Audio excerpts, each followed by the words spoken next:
जो सपना बाबा साहेब भीमराव अम्बेडकर ने देखा था, जो वो भारत बनाना चाहते थे, आज वो सपना पूरा होता नजर आ रहा है। आज लग रहा है कि हाँ, जो बटे हुए हम थे, जो जातियों में, मजहबों में, धर्मों में, वो एक हो रहा है। कि मुझे एसी के कमरों में वाला गठबंधन नहीं चाहिए, मुझे सड़कों पे लड़ाई लड़ने वाला गठबंधन चाहिए। ये चोरी, ये चलाकी, ये बेईमानी, गद्दारी नहीं चलेगी। बुलंदी से अपनी आवाज उठाना, सड़क पे जान की परवाह किए बिना लड़ना, एसिड जैसे अटैक होना, गाड़ियों में पीछे होना, अगर इतना सब करने के बावजूद ये इस आरोप लगता है और इसे बगावत कहते हैं। इन गद्दारों से, जिनके पास तमाम धन दौलत, गोला बारूद, पुलिस फोर्स है, उनसे लड़ सकती हूँ, तो बाकी ये सी चीजें बहुत छोटी हैं मेरे लिए।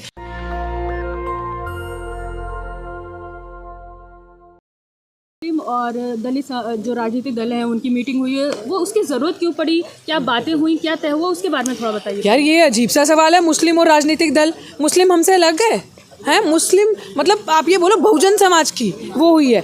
और मतलब अगर आप मुस्लिम समाज में प्राचा जी की बात करें तो मैं माफ़ी चाहती हूँ, प्राचा जी मुस्लिम हैं उनकी कौम के लिए, लेकिन प्राचा जी हमारे लिए हमारे बहुजन नेता है, नेतृत्व कर रहे हैं। और जितने वो मुसलमानों के, उतने वो दलितों के हैं, उतने वो ओबीसी के हैं। तो ये मत कहिए कि मुस्लिम और राजनीतिक दल सब एक हैं। और इतना खूबसूरत लग रहा है आज ये माहौल देखकर कि वाकई में जो सपना बाबा साहेब भीमराव अम्बेडकर ने देखा था, जो वो भारत बनाना चाहते थे, आज वो सपना पूरा होता नज़र आ रहा है। आज लग रहा है कि हाँ, जो बटे हुए हम थे, जो जातियों में, मजहबों में, धर्मों में, वो एक हो रहा है। और ये जो एक नई ऊर्जा यहाँ से उठी है, जागिए, दिस इज़ व्हाट यूथ, हर बेरोजगार, हर प्रताड़ित ये देखने के लिए तरस रहा था। और मुझे लगता है कि अब हमें जो लोग पूछते थे ना कि ये बीजेपी आरएसएस फिर आ जाएगी या क्या होगा, कौन है जिस पे ट्रस्ट करें, मुझे लगता है कि आज वो एक ऐसा प्लेटफॉर्म हमें मिला है कि जिस पे हम सारे एक साथ हो सकते हैं और इस पर ट्रस्ट भी गेन होगा और एक बहुत अच्छा काम होगा।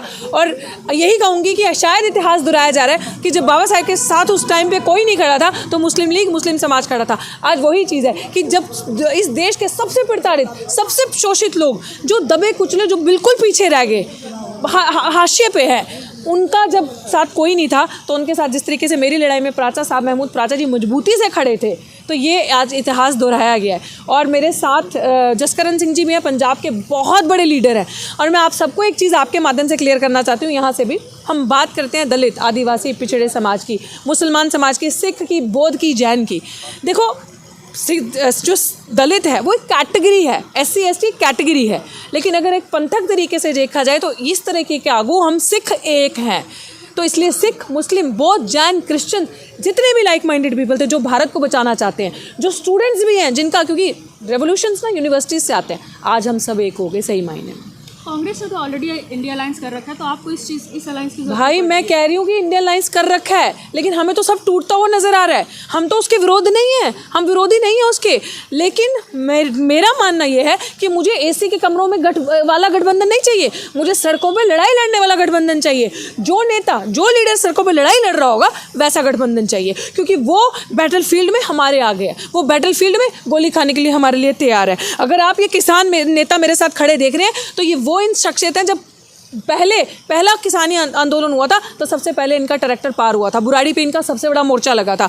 हमें ऐसे लीडर्स, ऐसे आगू चाहिए जिन्होंने अपनी जान की परवाह किए बिना, जो भारत को, जो देश को बचाना, जो कौम को, अपनी कम्युनिटी को बचाना चाह रहे हैं। तो ये है। और क्यों जो संविधान के, एक संविधान को दो तरीके से इस्तेमाल किया जा रहा है, उस एक संविधान का हर इंसान के लिए एक तरीके से इस्तेमाल होना, और ये नहीं कि जिसकी सरकार है वो संविधान बदल दे, जिसकी सरकार है वो संविधान को अपने तरीके से चलाए। No no no no no no, ये चोरी, ये चलाकी, ये बेईमानी, गद्दारी नहीं चलेगी। हम बताएंगे अब भारत में क्या होगा, क्योंकि अगर भारत का संविधान ये कहता है कि हम भारत के लोग, so it is my prerogative, ये मैं हूँ, मैं राजा हूँ, मैं शासक हूँ, क्योंकि लोकतंत्र में लोगों का राज होता है। It is me who will decide Bharat में क्या होगा। वो तो 5 साल के लिए आते हैं नौकर देश के, क्या है वो, हम कहते हैं हम तो आपके सेवकदार हैं, हम तो सेवक हैं। तो एक्चुअली में जितने भी 545 ऊपर बैठे हैं, कल को कोई भी जाए, कल को इस गठबंधन में से भी अगर जाता है, तो उसको अपनी औकात नहीं बोलनी कि तुम जनता के सेवक हो। Your duty is to serve the janata, serve the nation first, और बाद में अपने बच्चों का पेट पालो। आप बाद में अपने बच्चों को विदेश भेजो, पहले देश।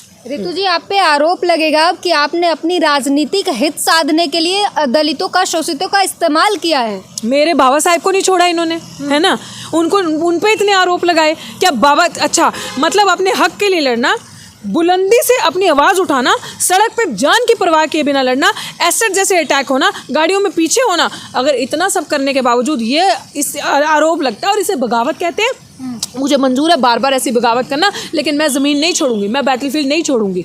तमाम आरोप लगे, कुछ भी लगे, लेकिन मुझे पता है मेरी नीयत सच्ची है। मुझे पता है जिस तरीके से हम काम कर रहे हैं, जिस मिशन को लेके हम चले हैं, ये कमीशन नहीं है, ये मिशन है। और ये मिशन में सर कटेगा मंजूर, लेकिन झुकेगा नहीं। मैडम ये बात पक्की है। पावर में आने से पहले सबकी नीयत अच्छी ही होती है, बाद में खराब हो जाती है। कोई बात नहीं, बात आपकी बिल्कुल सही है, क्योंकि आपने हमेशा ऐसे गद्दार बेईमान लोग देखे हैं कि जिन्होंने बड़ा बड़ा भाषण दिया होगा, लेकिन लड़ाई नहीं लड़ी होगी, लेकिन ज़मीन पे आके धक्के नहीं खाए होंगे। एक दलित महिला ने अपने दम पे 182-83वां दिन आज ऐसा आंदोलन नहीं चलाया होगा। एंड आई फील प्राउड कि मैं जिस समाज से आती हूँ, बाबा साहेब भीमराव अम्बेडकर के, और जिस कौम से मैं आती हूँ, सिख कम्युनिटी से, ये मेरे अंदर है कि मैं एक अकेली 1.25 लाख के बराबर हूँ और मैं लड़ूंगी।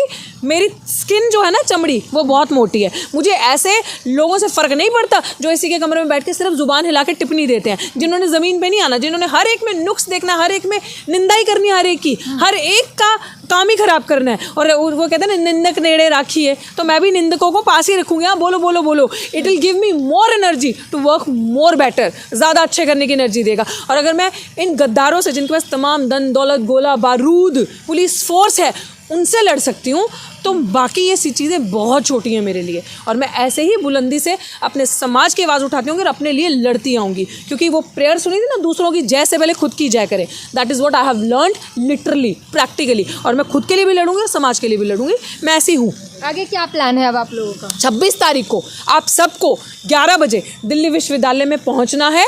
उसी बुलंदी से वो आंदोलन अपने जिस तरीके से एकदम बोल्डली चल रहा था, उसी तरीके से वो चलेगा। तो 11 बजे आप सबको दिल्ली विश्वविद्यालय के 4 नंबर गेट में पहुंचना है। मेरा आंदोलन नौकरी नहीं, न्याय चाहिए, वहीं पे है। मैं जब तक उस आरोपी को जेल की हवा नहीं खिलाऊंगी, मैं तब तक सांस नहीं लूँगी। मेरा सबसे प्राइम वर्क है कि उस आरोपी को एक ऐसा मैसेज आएगा कि इनकी रूह कांपेगी दोबारा किसी डॉक्टर रितु को हाथ लगाने के लिए, दोबारा किसी दलित, आदिवासी, पिछड़े समाज, सिख समाज के बच्चे को छूने के लिए भी इनकी रूह कांपेगी कि अगर करेंगे तो डॉक्टर रितु जैसा हशर करेगी हमारा। तो 26 तारीख को आप सब आइए दिल्ली विश्वविद्यालय। आप सबका स्वागत करती हूँ। नेशनल दस्तक की आपसे गुजारिश है कि अगर इसको बचाना चाहते हैं तो नेशनल दस्तक को सब्सक्राइब करने के लिए रेड कलर के सब्सक्राइब बटन को दबाएं, फिर बेल आइकन की घंटी दबाएं। नेशनल दस्तक को बचाने के लिए बहुत जरूरी है कि हर खबर को शेयर करें, लाइक करें, कमेंट जरूर करें।